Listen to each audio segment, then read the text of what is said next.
Hello guys. അപ്പോൾ എല്ലാവർക്കും വിവർ soul YouTube ചാനലിലേക്ക് എല്ലാവർക്കും സ്വാഗതം. അപ്പം എൻ്റെ വീഡിയോ നിങ്ങളിവിടെ ആദ്യമായിട്ടാണ് കാണുന്നതെങ്കിൽ ഫസ്റ്റ് എന്നെ ലൈക്ക് ചെയ്യാം, സബ്സ്ക്രൈബ് ചെയ്യാം. ഓക്കെ, അപ്പം നിങ്ങൾക്ക് വീഡിയോ കണ്ട് ഫുൾ ഇഷ്ടമായെങ്കിൽ നിങ്ങൾ എന്ത് ചെയ്യാം, മെമ്പർഷിപ്പ് എടുക്കാം. അപ്പോൾ വീഡിയോ കണ്ട് ഫുള്ള് ഇഷ്ടമായെങ്കിൽ മാത്രം മെമ്പർഷിപ്പ് എടുക്കാം കേട്ടോ. അപ്പോൾ നിങ്ങൾക്ക് ഈ വീഡിയോ കോളിൻ്റെയും വീഡിയോസിൻ്റെയും ഡീറ്റെയിൽസ് ഒക്കെ അറിയണമെന്നുണ്ടെങ്കിൽ നിങ്ങൾ ഈ കാണുന്ന നമ്പറിൽ മെസ്സേജ് വിടാം. കാണുന്ന നമ്പർ നോട്ട് ചെയ്ത് വെച്ചോളൂ. 8891494012. അതൊരു നമ്പർ. രണ്ടാമത്തെ നമ്പർ 6235038597. രണ്ടാമത്തെ നമ്പർ. ഈ രണ്ട് നമ്പറും ഞാൻ യൂട്യൂബിൽ എൻ്റെ പ്രൊഫൈലിൽ ഞാൻ കൊടുത്തിട്ടുണ്ട്. അപ്പോൾ നമ്പർ തെറ്റാതെ ഡയൽ ചെയ്തിട്ട് എൻ്റെ വാട്സപ്പിൽ മെസ്സേജ് വിടാം. മെസ്സേജ് വിടുമ്പോൾ ഫോർ മെമ്പർഷിപ്പ് എന്ന് പറഞ്ഞ് എന്നെ മെസ്സേജ് വിടാം. അല്ലെങ്കിൽ ഞാൻ അറിയത്തില്ലല്ലോ. അപ്പോൾ ഫോർ മെമ്പർഷിപ്പ് എന്ന് പറഞ്ഞ് എന്നെ മെസ്സേജ് വിടാം. ഓക്കെ, അപ്പോൾ നിങ്ങൾക്ക് എൻ്റെ ഡീറ്റെയിൽസ് ഒക്കെ അറിയണമെങ്കിൽ മാത്രം വിടാം. ഓക്കെ, അപ്പോൾ അത്രേ ഉള്ളൂ. ഞാൻ എൻ്റെ പഴയ വീഡിയോസിലൊക്കെ ഇത് വിശദമായി പറയുന്നുണ്ട്. അപ്പോൾ ആ പഴയ വീഡിയോസൊക്കെ കണ്ടിട്ട് നിങ്ങൾക്ക് ഇഷ്ടപ്പെട്ടെങ്കിൽ ഓക്കെ ആണെങ്കിൽ, പേയ്മെൻ്റ് ഒക്കെ ഓക്കെ ആണെങ്കിൽ നിങ്ങൾ മെമ്പർഷിപ്പിന് വേണ്ടി ഡീറ്റെയിൽസ് അറിയാൻ വേണ്ടി മെസ്സേജ് വിടുക. ഓക്കെ, നമ്പർ ഒന്നുകൂടി പറയാം. 8891494012. രണ്ടാമത്തെ നമ്പർ 6235038597. ഓക്കെ, ഇത്രേ ഉള്ളൂ. അപ്പോൾ അധികം വെറുപ്പിക്കുന്നില്ല അല്ലേ? അപ്പം നിങ്ങൾക്ക് വെറുപ്പിച്ച് ഭയങ്കര ബുദ്ധിമുട്ടാവണ്ട. പിന്നെ എനിക്ക് ആണുങ്ങളെ ഇഷ്ടമല്ല. ഞാൻ അതാണ് തംബ്നെയിൽ കൊടുത്തിരിക്കുന്നത്. അത് വളരെയധികം ശരിയായ കാര്യം, എൻ്റെ ജീവിതത്തിൽ ശരിയായ കാര്യങ്ങളാണ്. ബിക്കോസ് ഞാനങ്ങനെ പറയാൻ കാരണം എന്ന് വെച്ച് കഴിഞ്ഞാൽ, ഒരു സ്ത്രീ എന്ന നിലയിൽ ഒരു സ്ത്രീ ആണെങ്കിൽ അവൾ ഒരു പുരുഷനെ സ്നേഹിക്കുന്നുണ്ടെങ്കിൽ ആ പുരുഷനിൽ നിന്ന് ആവശ്യത്തിന് ഒരു ബേസിക് ആയിട്ടുള്ള നീഡ്സ് ഇല്ലേ, ബേസിക് നീഡ്സ് എന്ന് വെച്ചാൽ പൈസയല്ല ഞാൻ ഉദ്ദേശിക്കുന്നത് വേറെ ഒന്നുമല്ല. അവളെ ആരിൽ നിന്നും അവർക്കൊരു സ്ഥാനം പ്രത്യേകം ഉണ്ടാക്കി കൊടുക്കാൻ ശ്രമിക്കണം അല്ലേ? ഒരു പുരുഷനാണെങ്കിൽ അവൾക്കൊരു പ്രത്യേക സ്ഥാനം കൊടുക്കണം. അപ്പോൾ ഈ വൈഫാണെങ്കിലും ആയിക്കോട്ടെ, കാമുകി ആയിക്കോട്ടെ, അവൾക്ക് ഒരു പ്രത്യേക സ്ഥാനം കൊടുക്കണം.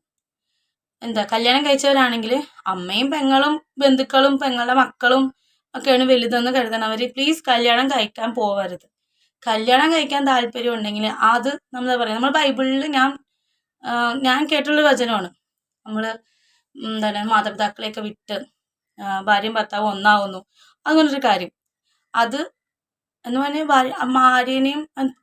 ഭാര്യനെ കിട്ടിയെന്ന് പറഞ്ഞിട്ട് ഇപ്പം ഈ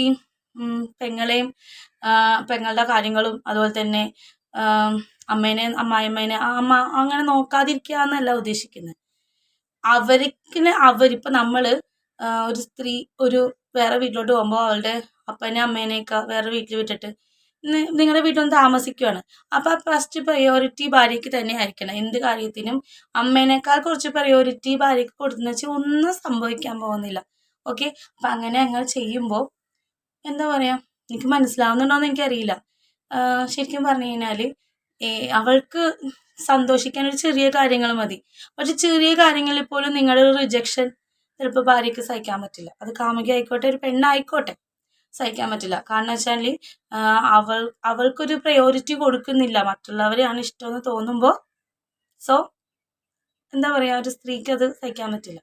പിന്നെ ചില അവഗണനകൾ, അവളെ ഒന്ന് താറടിച്ച് പരിപാടി മറ്റുള്ള മുന്നിൽ വെച്ചിട്ട് മോശമായി സംസാരിക്കുക, ഇതൊക്കെ ഒരു സ്ത്രീക്ക് അക്സെപ്റ്റ് ചെയ്യാൻ പറ്റില്ല. അപ്പോൾ പുരുഷന്മാരിലുണ്ടാകുന്ന സ്വഭാവമാണത്.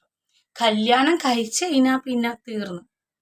കല്യാണം കഴിക്കുന്നവരെ ഭയങ്കര തേനൊലിച്ച് കിടക്കും. പക്ഷെ കല്യാണം കഴിഞ്ഞ് കറച്ചട്ടിയിലായി കഴിയുമ്പോൾ പിന്നെ അവർക്ക് ഇത് പ്രത്യേക രീതിയാണ്.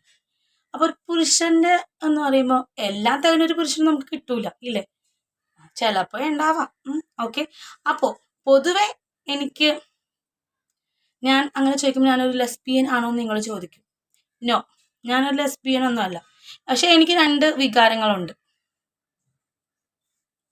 എനിക്ക് പക്ഷെ ഏറ്റവും കംഫർട്ടബിൾ ആയത് എൻ്റെ കൂട്ടുകാരിയും ഞാനും കൂടിയുള്ള ബന്ധവും അവരുടെ കൂടെയുള്ള എൻജോയ്മെൻറ്റും ആണ്. എനിക്കൊരു ആണിൽ നിന്നും സന്തോഷം കിട്ടുന്നതിനേക്കാൾ ഉപരി സന്തോഷം കിട്ടിയത് എൻ്റെ കൂട്ടുകാരിയുടെ കൂടെ ഞാൻ ചിലവഴിക്കുമ്പോഴാണ്.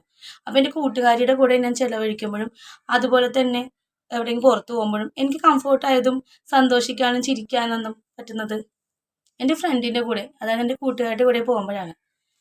ബട്ട് ഒരു ലവറിൻ്റെ കൂടെ പോകുമ്പോൾ എനിക്ക് ആ ഫീല് കിട്ടാറില്ല.